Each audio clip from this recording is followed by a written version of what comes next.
Have you ever watched Flash Gordon? Oh, years ago. So if you watch it now as an adult, Yeah. right, actually shocking. Because it's highly sexual. Oh, really? So you watch it as a kid and it's Flash Gordon and it's brilliant. Yeah. You watch it as an adult. I started watching it with my kids. Like, let's watch it, and I turned it off. It was like, oh my god, epic Flash! Oh, it's the Sub-Zero. Big one. It's the Sub-Zero. So this is the low spinner. So I used an Epic Sub when I first used the Epic, but then I always run away from the low spinners because they tend to fall out the air a little bit when I don't strike them, but lots of golfers need low spins. We've got Dan on camera. Hello, Dan. Hello, everybody. We're going to collect some numbers. We've also got on the course with this club as well. Sub-Zero Epic Flash. I'm looking forward to seeing what we get out of this one. Let's get stuck in.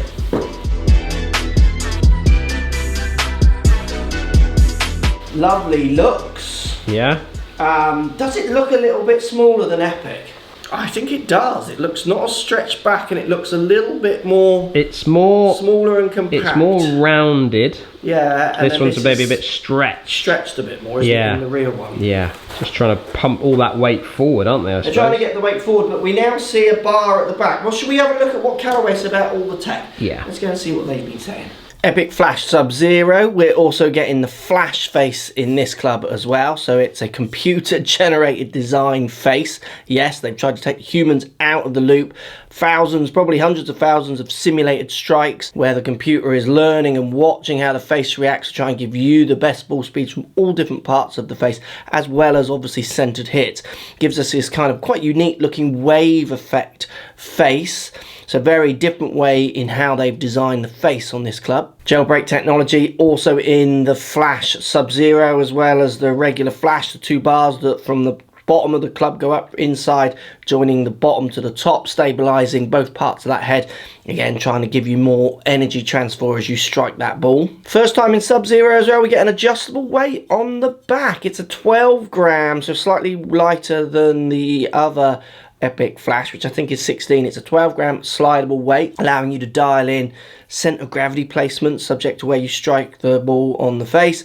Also hopefully dial in a little bit of shot shape to help you feel that you can move the ball the way you need to, allowing you to move it into the heel and into the toe, or keep it at many other stops in between. So Callaway are also saying it's quite a unique combination of shaping and weighting to give decent MOI in a low spinning driver, because we do still get this weight positioned at the front as they try and move the weight forward, which is what's going to drag that spin off your ball and give you that lower spinning option, which you are looking for if you're looking at Sub-Zeros. Free stock shafts and all custom fit shafts also available in this one, but high quality stock shafts available in the Epic Flash Sub-Zero, and we also get the changeable neck as well. So there it is, the bar on the back. I like that bar. Of the sub, to give you some dialing ability for lefts and rights and mover and centre of gravities, those kind of things. Also as well, obviously the unseen tech in the flash face.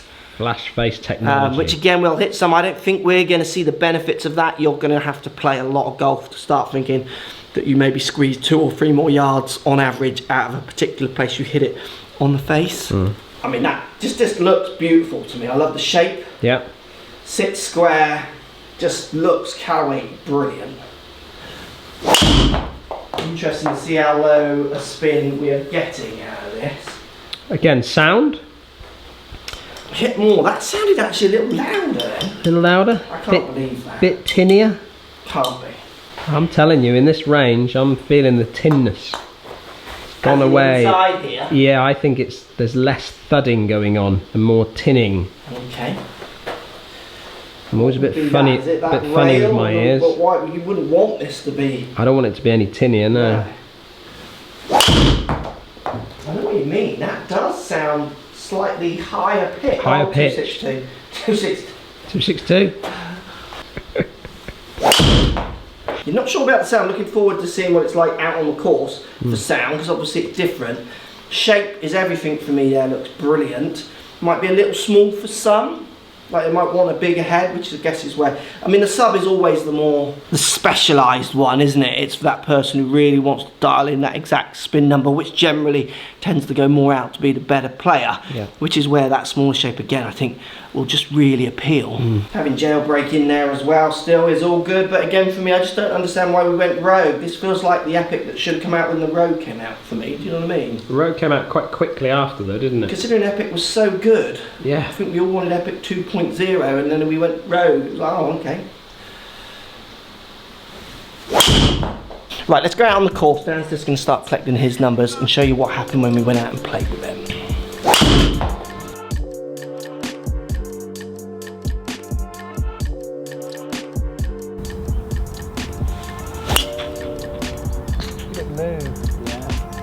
I feel like I'm fading. I'm only going to fade this club unless I really try and draw it. Yes. So there's your sub, Dan. That is a very good hit. It was good. Like you could see from the flight, it just took off. And for me, my sub is more over here on the right. I mean, I do feel like I'm going to cut that. I'm going to have to aim up the left or do something different in my swing. Do you get the same feeling? I feel like the sub, I have to really work it. Like okay. I have to really try and help it at the bottom to try and get it going over to the left hand side, because I just feel that everything's going to leak off to the right with it, which your shot did, didn't it? Yeah, absolutely. I just saved mine a little bit at the bottom just to keep it on the straight and narrow. Can we get the sub drawing and give it plenty of distance? So we're going to go round the corner. We did this with the standard Epic. Yeah. Can we shape it? Because it definitely feels fadey to me. Yeah, it's harder. It's going to be a lot harder, I think. Setting all neutral, so we're not moving the setting. Anything's changing. It's going to be all our work against its design. Let's see what we got. Longest and getting round the corner. Yeah, longest was shape. Because obviously the more you get round the corner within reason, the longer up you'll be. Yeah, so you get a better shot. We should call it the closest to the green, really, shouldn't we? Closest to the green. So I mean, you could go 300 yards straight and not be as close to the green as 270 drawn. It's got to get as close to staying in play, I because the green goes up round there.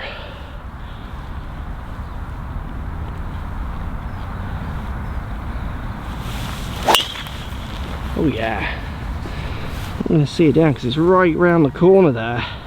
That's hit trees. Yeah, so you took it too close and then shaped it, but it was the right idea. You definitely shaped it. Yeah, I got that moving. Did you feel like you really worked hard for that? Justin Thomas style again.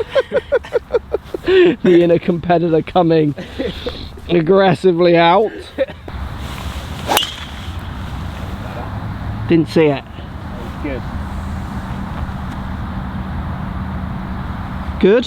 Yeah, that turned. Lovely. Yeah, that's so you got no problem turning that then? No, I'm going back to the other one. I'd probably turn this just a fraction easier. Well, what's I think interesting is obviously you're a natural drawer anyway to overdrawer. Yeah. So I reckon this might actually calm that down for you, and then this puts it into the right amount of shape when you try and draw it. Do you see what I mean? Yeah. It's what you bring. Yeah. I'm making straight. My driving at the minute is straight to slightly fadey, so this just gives me all fades. Yeah. It's what you bring as your benchmark always. Yeah. Is what makes it relative to why you should go and test it themselves. Do you know what I mean? Because like, we give you ideas of what it's meant to do and talk about what Callaway says it does, but you're going to override any of that stuff. So your second one has saved the day there, isn't it? It has, because that first one was just started a bit too far left. Oh, I've done that. Hello. It's a crazy peaceful up there. It's like, well, hang on, can we zoom in on that? There he is. So he's kind of probably a Lockheed Army member. He's coming in, but Matt's not here today. Sorry, chap. The army was in today. Right, can I shape it? I didn't shape the other one that well. No. Oh, you shaped it. Too much. Is it bouncing? I heard something. I think you hit. Flicked, didn't it? I think it's clipped the tree up there. Let's give that another go. That was close. You got the movement. Definitely got that moving. I think for me, it's not that I can't move a club. It's more that I have to work to do it. So my question is, how much do I want to work? Yeah. You know what I mean? I want to be able to stand there and not think, hit a shape I want to hit. Yeah. I don't want it to hit the shape I want to see. I have to try and do it each time. It just is too much stress when you're on a golf course, isn't it? Do you know what I mean? Yeah. It's how Lockie feels every time he tees it up. Stress. Yeah. Well, I've turned it a bit. So I've done quite well with that. I mean, again, it's me. This club is definitely louder. It's so much louder. Why is it louder? Is it one that they've sent us that's just louder? Because sometimes we get, they call them almost slightly pre-production, as in they're not just not on the mast rail. Yeah. I remember having a Cobra driver once which made hilarious noise, and they sent me another and it didn't. Right.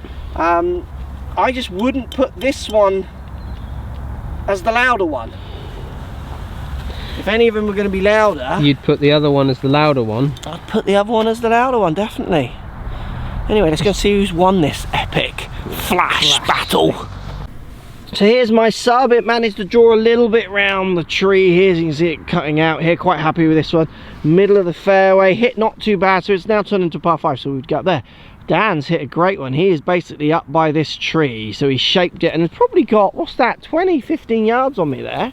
Yeah, it came out really hot again. Well, I'm looking forward to seeing the numbers inside, but I feel like the sub for you being sometimes the higher spinner driver, not always, because you've changed so much in the time we started filming.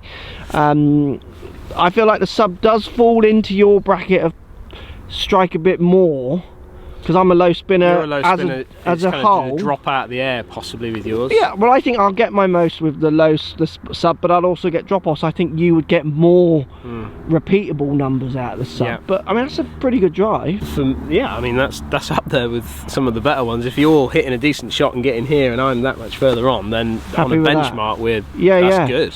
I would also feel that I do have to feel like I am moving the sub more to draw it. How do you feel?